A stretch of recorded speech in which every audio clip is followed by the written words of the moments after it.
Welcome back. In this video, we're going to learn about constraint layout in Android Studio.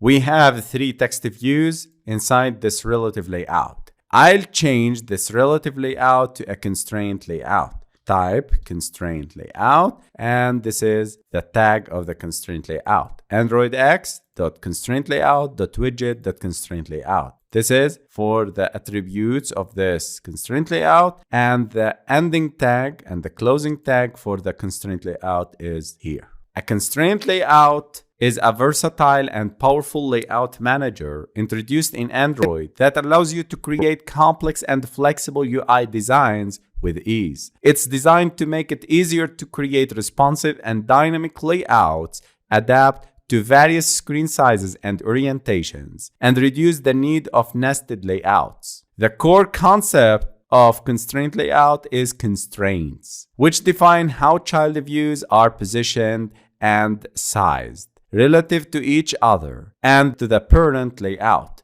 Constraints are set by specifying the connections between the edges of a view and other views or the parent layout. To remove the constraints, you can click on this button, clear all constraints, and I'm removing all constraints from this layout. And we have 3 text views.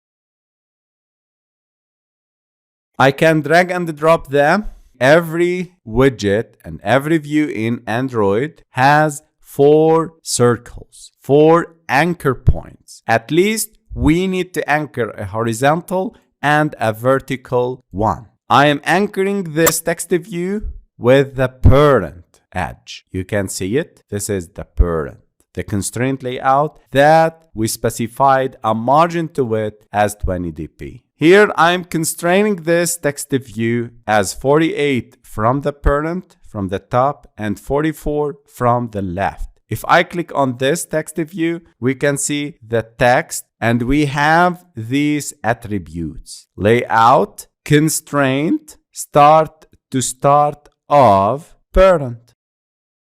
Following the general formula of the constraint attributes, we are specifying the source anchor as start to start, and the target ID, I'm specifying it as parent. Start, which is the source anchor, start, which is the target anchor, and the target ID, which is parent. You can specify another ID, another view IDs, like first text view. And you can see it's constrained to this start to start of this first text view. Back to another text view, which is the second text view. I need to specify here the parent.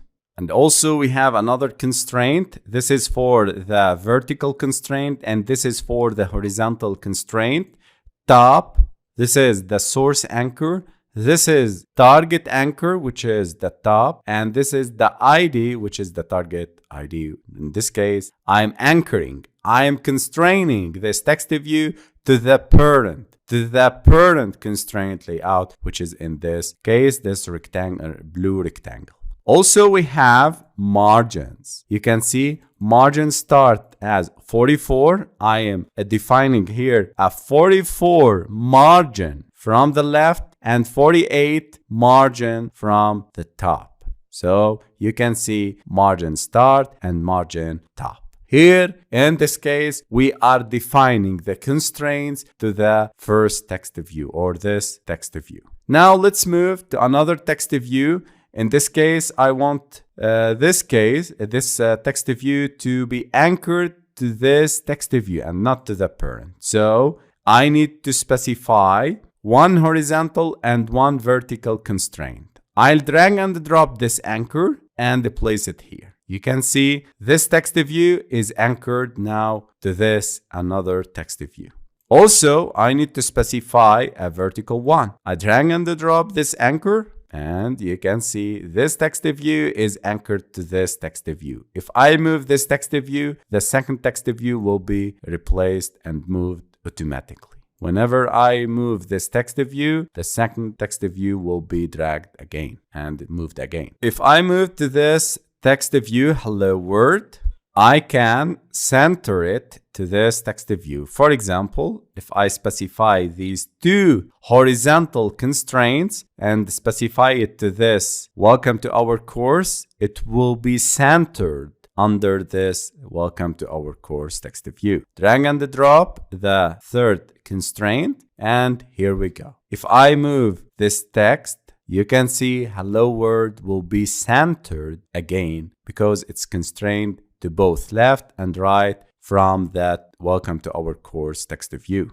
By specifying the left and right constraints, you are adding two horizontal constraints. And if you specify up and down or top and bottom constraints, you are specifying both vertical constraints. At least you need one horizontal and one vertical. If you run the application, you can see that the real application is matching our layout because I'm adding the vertical and horizontal constraint for every view I create. This is the power of constraint layout. You can get rid of nested layouts from linear and relative layouts, and you can drag and drop, add the horizontal and the vertical constraints, and you can go with it. There are a lot of things you can add with the constraint layout, like the guidelines, chains, barriers, bias, ratios. But in the next videos, we're going to learn about them in deep